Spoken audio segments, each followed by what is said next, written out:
తన స్నేహితుల కొరకు తన ప్రాణం పెట్టువాని కంటే.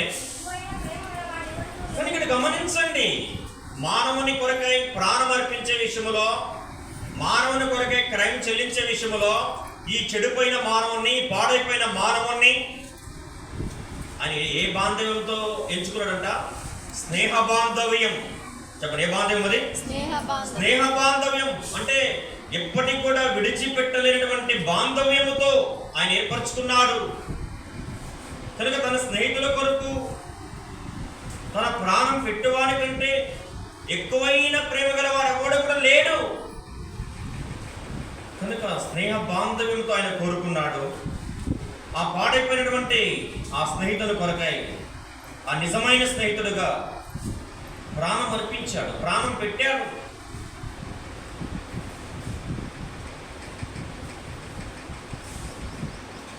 యోహాను మొదటి పత్రిక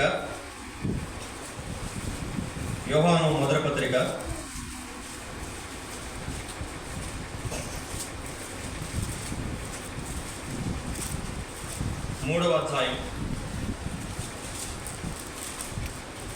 16వ వచనం. ఆయన మన నిమిత్తం తన ప్రాణం పెట్టెను గనక.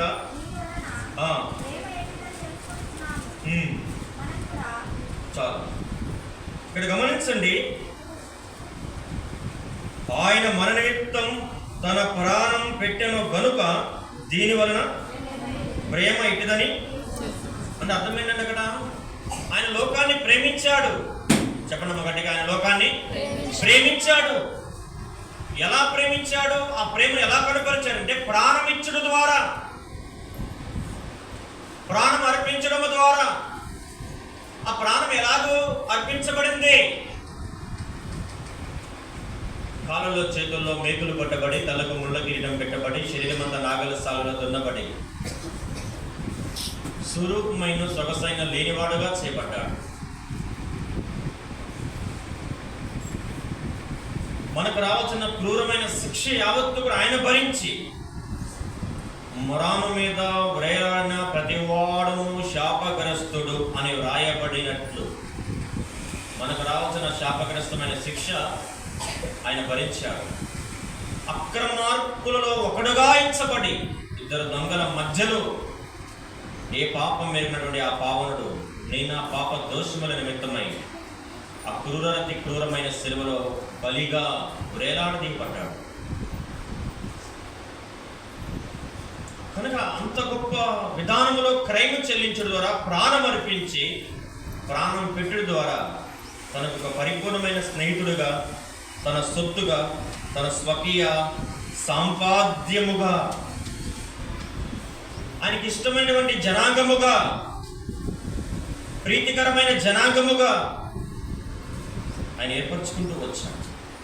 పిల్లరా, ఉదయకాల సమయంలో ఈ కొన్ని తలంపులోనే మనం ఆధారం చేస్తున్నాం. ఇటువంటి పాపములో మనం ఉన్నాం, ఇటువంటి దుష్టత్వములో మనం ఉన్నాం, ఎండిపోయిన అరణ్యములో చవిటి భూమి యందు నిస్సారమైన స్థితిలో ఉన్నాం, ఎవరి ప్రేమకు నోచుకోలేని స్థితిలో ఉన్నాం.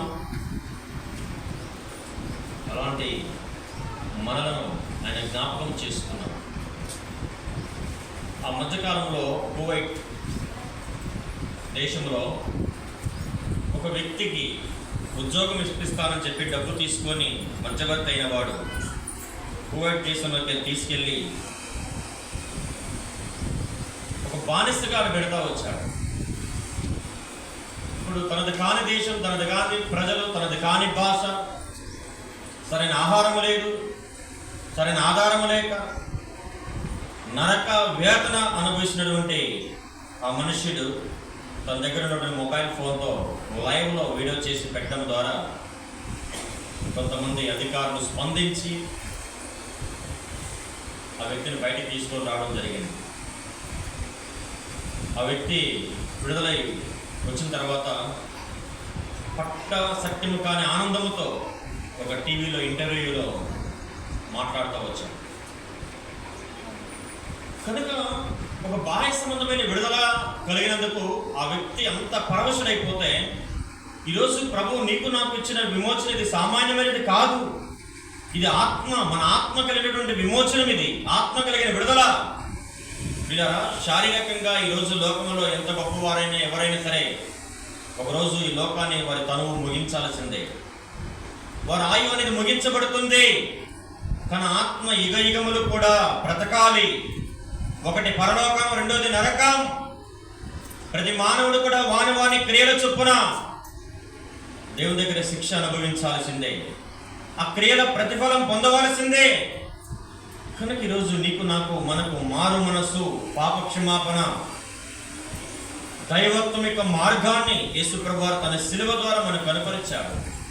ఈరోజు ఆ గొప్ప మార్గములు తీసుకొని రాబడ్డం ఇది ఎంతో ధన్యకరమైన అనుభవం. కనుక ఈ అనుభూతిని పొందుకున్న వారముగా, ఈ అనుభవాన్ని ఎరిగిన వారముగా మన ప్రభువును మనం ఆరాధన చేద్దాం.